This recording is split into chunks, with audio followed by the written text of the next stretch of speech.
were old hair ties that I recognized, nail clippings, and again, pictures. But this time, the pictures were of me at school, with windows when I was in class, me walking out of school in the parking lot, one of me walking into the bathroom, and that picture was the creepiest, because it looked like it had been taken from inside the school. Jackie lost all the color in her face. She was more freaked out than I was. Randy looked worried too. He told us we should definitely take the letter to the police for further evidence. Jackie and I got in the car immediately and drove there right away. The police took the letter and told us they would run prints to see if they could find any matches in their fingerprint database. We stayed at the police station while they did that. When the officer came out, he said that they had found a match. Randy Douglas. He was in their database because 7 years ago, he had been charged as an accomplice to an unarmed robbery of a 7-Eleven. I told them that Randy was the UPS guy, so it would make sense that his prints were all over. I was surprised, though, to hear that Randy had a criminal history.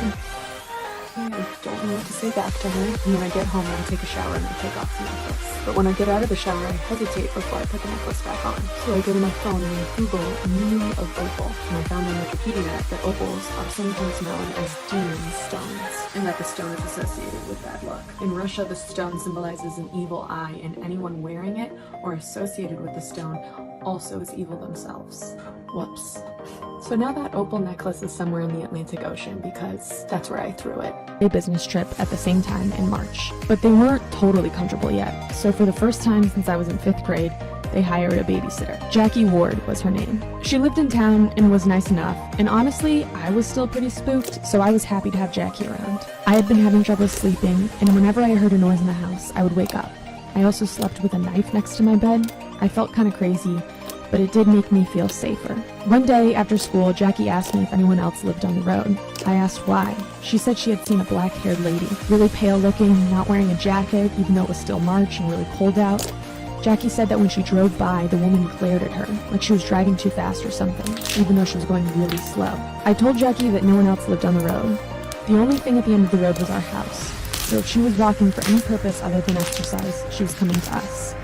Jackie shivered, like she had gotten the chills, and went to the front door and locked it.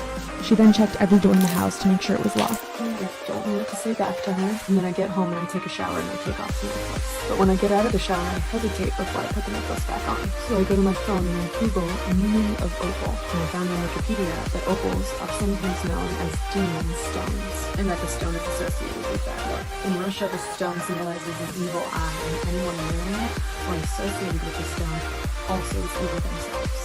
Whoops. So now that opal necklace is somewhere in the Atlantic Ocean because that's where I threw it. Part 4 of why ladies should be cautious while driving home alone at nighttime. So my date shows up to my house, aka the dude that was following me last night, and says that he was following me because he never got to get my number. Low-key believed him because we never did exchange numbers. I kinda thought it was a little cute. He would follow me just to get my number. At the time, I wasn't really thinking that he could have just like texted me on the dating app for my number. But yeah, I should have never gave him my number. So when I woke up the next day, I had 200 missed calls and 50 texts from him. So I start reading the texts, and it was not an emergency. It was actually a nightmare. Text read something along the lines of, "Text me back right now, where the hell are you? I need you. Call me back or I swear to God." Well, I didn't even bother replying. But as the day went on, he kept texting me and he kept calling me. The texts turned into threats. I was thinking about just blocking him, but then I remembered since he followed me and I drove home, he knew my address.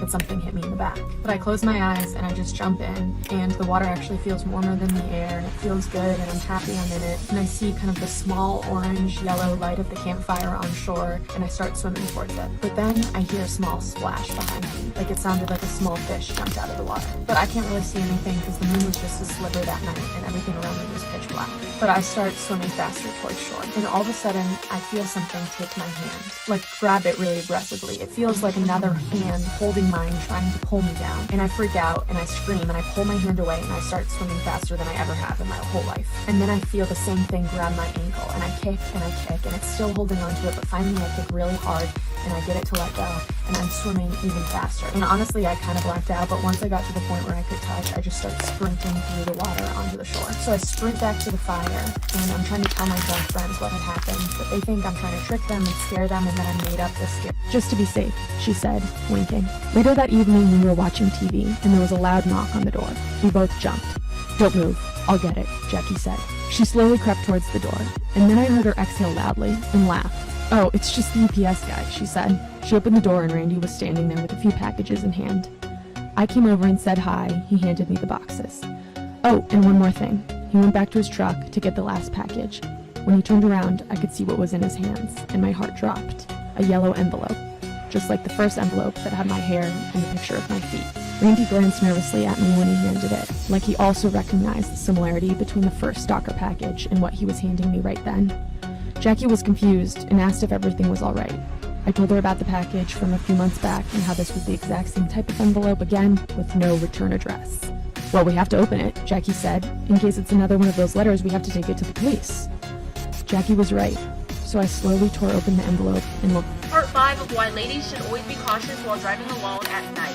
Like I said, I gave my date my phone number. Then the next morning, I woke up to a bunch of spam texts and calls from him. Basically just saying things like, "Call me back right now," "I need you," "Text me back." And then his text started getting worse. They started saying things like, "If you don't text me back, I'm gonna kill you." I was thinking about blocking him, but I didn't want to make him mad because he knew where I lived. I showed his messages and all his calls to my girlfriend. They just told me to go to the police. One of my really good friends came over and took me to the police station because she didn't want me leaving my house by myself. Well, when we got there, they told us that they couldn't even do anything because he hadn't committed a crime yet. And that the threats that he sent me just weren't enough to make a case. Well, I did end up blocking him. I blocked his number and I blocked him on the online dating site. Basically moved in with my friend. It's been like a week now and I haven't really went home. My girlfriends and family are now helping me find a new place to stay. If there's any advice that anyone wants to give me, please leave it.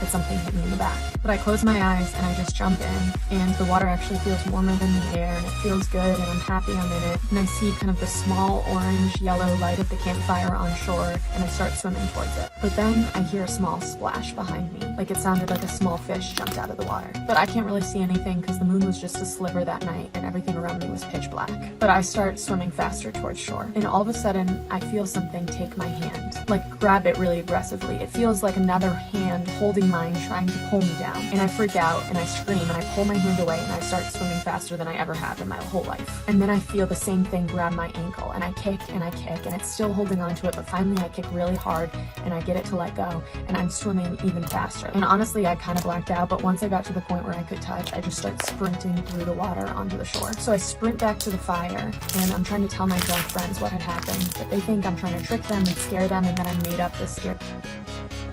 They're like, "Haha, nice, I can't believe you actually got in the water." So later that night, I'm getting into bed and I'm thinking, did all of that actually happen, or did I just imagine it? Like, it just seemed so surreal. So in the summer, I like to wear a lot of anklets because I think they look really cute on like tan, bare feet. So I had a lot of anklets that summer, like rope braided anklets. So the next morning, I'm in bed and I feel something sharp against my ankle. So I pull my foot out from under the covers and I look, and stuck in one of my anklets is a shell. And I look a little closer, and it's the same shell that the old lady showed me on the beach. A mermaid's nail.